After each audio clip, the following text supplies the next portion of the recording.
Sarah and her husband built the same Instacart cart on a Sunday night. Same store, same address, same cereal, milk, eggs, diapers, and paper towels.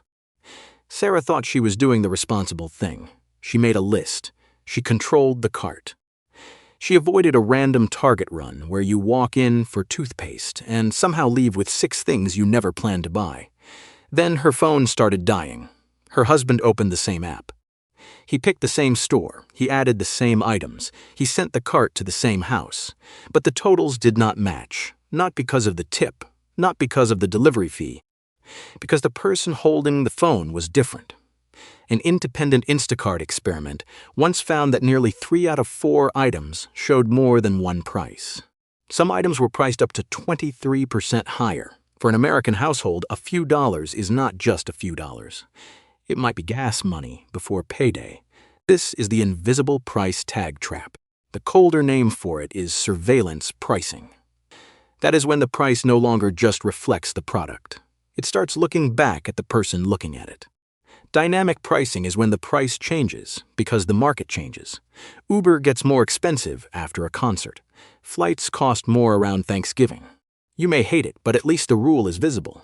Demand goes up, price goes up. A personalized offer sounds friendlier. A coupon in the app. A deal in your email. A little just for you that feels like a gift. Surveillance pricing is different. It does not just ask how tight the market is. It asks how much you specifically are willing to pay. Your location, your purchase history, your zip code, your device, your habit of coming back to the app.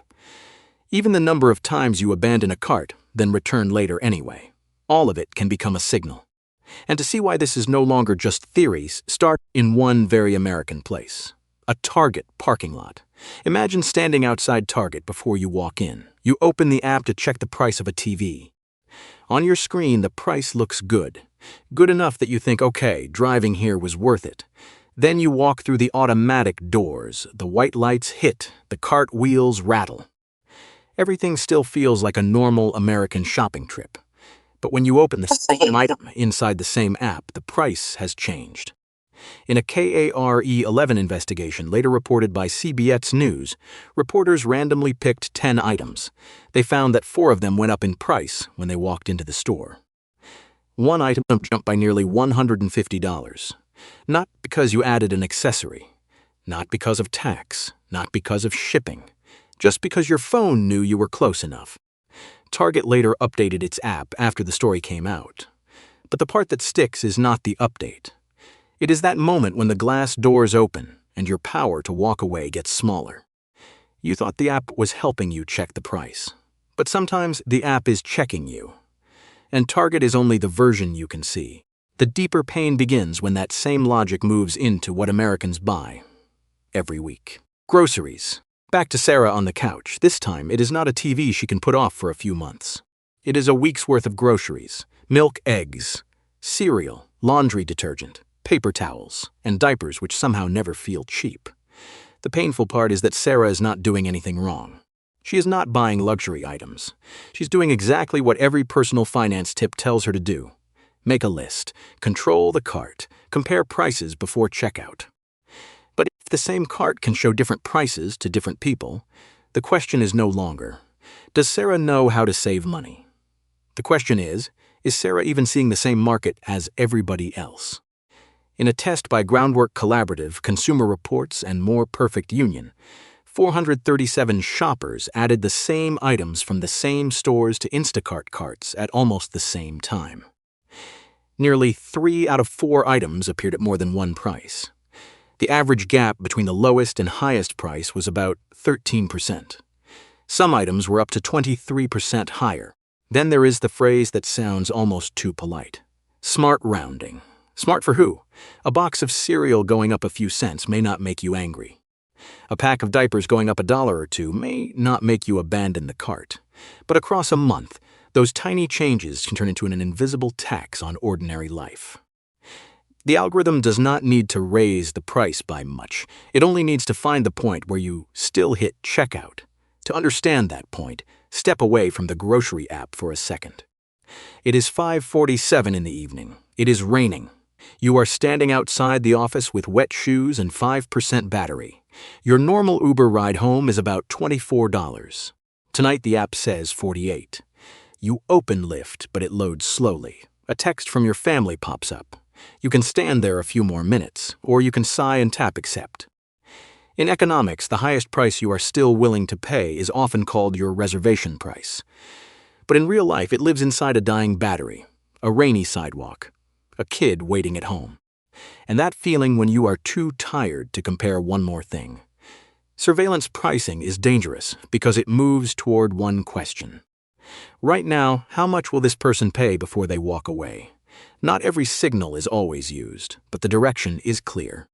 The more data a system has, the better it gets at guessing when you are rushed, when you are tired, and when you will accept a price that would have felt ridiculous that morning. You think you are comparing prices, but sometimes the system is comparing you to yourself, the calm version of you and the exhausted version of you. The algorithm does not need to know you as a human being. It only needs to know how much pain you will tolerate. Sarah thinks she is buying cereal from a grocery app, but the price she sees may have traveled through a pipeline she will never see. Card data, location data, purchase history, pricing software, an AI model. Then back into one small number on the checkout screen. Consumers see the storefront, Target, Walmart, Instacart, Uber, DoorDash, an email subscription. But behind that storefront is a business-to-business ecosystem most people have never heard of. You do not see them on the receipt, but they may live somewhere between the swipe of your card and the number you see in the app. The FTC used its Section 6B authority to order 8 companies to provide information about products and services connected to surveillance pricing: Mastercard, JP Morgan Chase, McKinsey, Accenture, Pros, Revionics, Bloomreach, and Task Software. The important point is not that each of those names is personally changing the price of your gallon of milk. The important point is simpler. The federal government has recognized a layer of the market behind the price tag. A place where data, consulting, pricing software, and algorithms can meet before you ever see the Buy Now button. The sentence, "No one cares enough to track me," starts to fall apart. They do not need one employee watching each purchase. They need a system that can sort millions of people at once. Who is price sensitive? Who shops on Sunday night? Who comes back after abandoning a cart 3 times? And who keeps buying anyway? The price tag sits inside the app, but the hand shaping it may be sitting in a business-to-business office you never knew existed. And when a system understands you long enough, loyalty stops looking like something to reward. It starts looking like something to tax. Take the morning commute. Someone opens Uber at 8:10. They stand on the same corner. They go to the same downtown office. Last week, the ride was $18. Then it was $22. Then one morning, $27. Not absurd enough to delete the app, but just enough that a small piece of the paycheck gets cut away before the workday even begins. On Reddit, one person described the feeling sharply: "I am being punished for being a loyal customer." That is not legal proof of what Uber does to every rider. But the feeling matters because it matches the logic of data-driven pricing. If an app knows you open it every morning, take the same route, rarely check a competitor, and still tap accept after a few price increases, your loyalty is no longer just a habit. It is a signal. In the old world, loyal customers were rewarded, but in a system that can estimate how likely you are to leave, loyalty can be read the other way. This person can take a little more. And sometimes the system does not even hide it anymore. It writes the truth at the bottom of an email, in print so small you almost skip it. One evening you open your inbox and see a familiar line: "Your subscription price is going up." Nothing dramatic. Just a digital newspaper subscription, the kind many Americans leave on auto-renewal and forget is still quietly pulling money every month. You scroll to the bottom of the email, past the line that says, "We're updating your subscription," past the account management button, past the tiny paragraph your eyes usually ignore. Then you see one sentence that changes the color of the entire transaction. "This price was set by an algorithm using your personal data." That does not sound like marketing. It sounds like a confession. Not, "This price is the same for everyone," but this, The system used your data to set this price for you. New York has required businesses to disclose when prices are set by algorithms using personal data. And if a company has to say that out loud, the question is no longer whether this kind of pricing exists. The question is, how long was it happening before you were told? The smallest line in the email may be the most honest part of the transaction, and what disappears is not only a few dollars. What disappears is an older idea, one fair price. Sarah is standing in a Kroger aisle. On the shelf, there is a digital price tag. In her hand, there is a phone. In her wallet, there is a loyalty card. And for the first time, she is not sure which one is showing the real price. For a long time, Americans were used to a simple idea, one fair price. Coupons could vary, deals could vary. But there was still a baseline everyone could look at. That ability to compare was the smallest weapon consumers had. When different people see different prices because of hidden data, that weapon starts to dull. You no longer just ask which store is cheaper. You start asking, should I turn off location?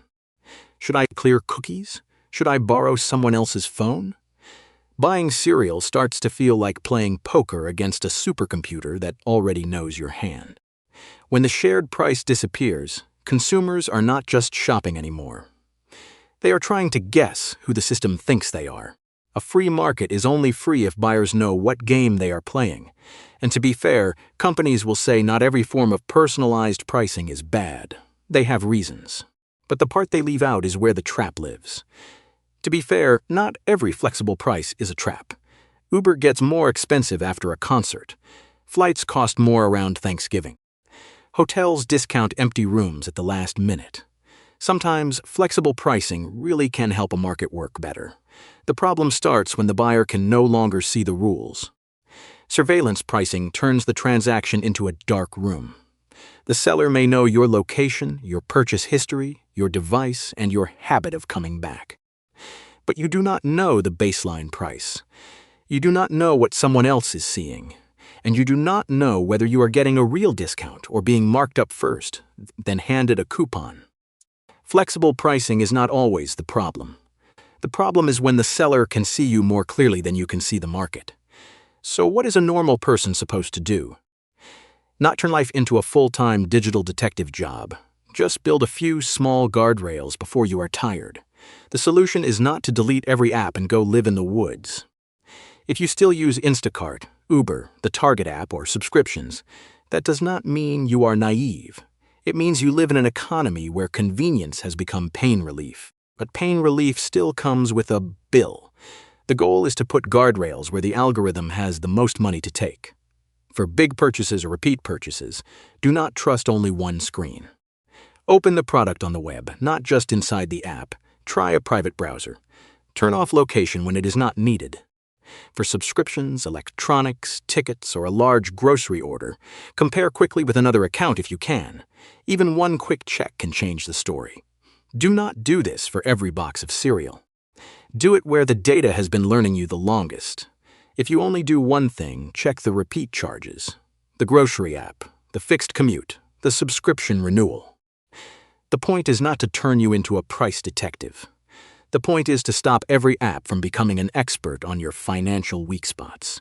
Remember where this started. Sarah just wanted to buy a week's worth of groceries. But the deeper she looked, the harder it became to answer one simple question. What is the real price? 2 screens showed 2 totals. Target showed how location can change your bargaining power. Instacart showed how groceries can become personalized. Uber showed how a daily routine can become data. And the fine print in an email said the quiet part out loud. This price was set by an algorithm using your personal data. This is not only about paying a few more dollars. A few dollars can be gas money, lunch money, or the last bit of breathing room before payday. What gets taken is deeper, the feeling that the market still has one shared price tag. A price tag used to answer one question. What is this product worth? Now the system asks a different question. How much will this person tolerate? A price tag used to tell you what the product was worth. Now it may tell the company what you are worth to the algorithm. And the next trap is not hiding inside a shopping app. It may be hiding inside your power bill. You may never subscribe to an AI tool, But if AI needs a new electric grid, who pays the first line on the bill?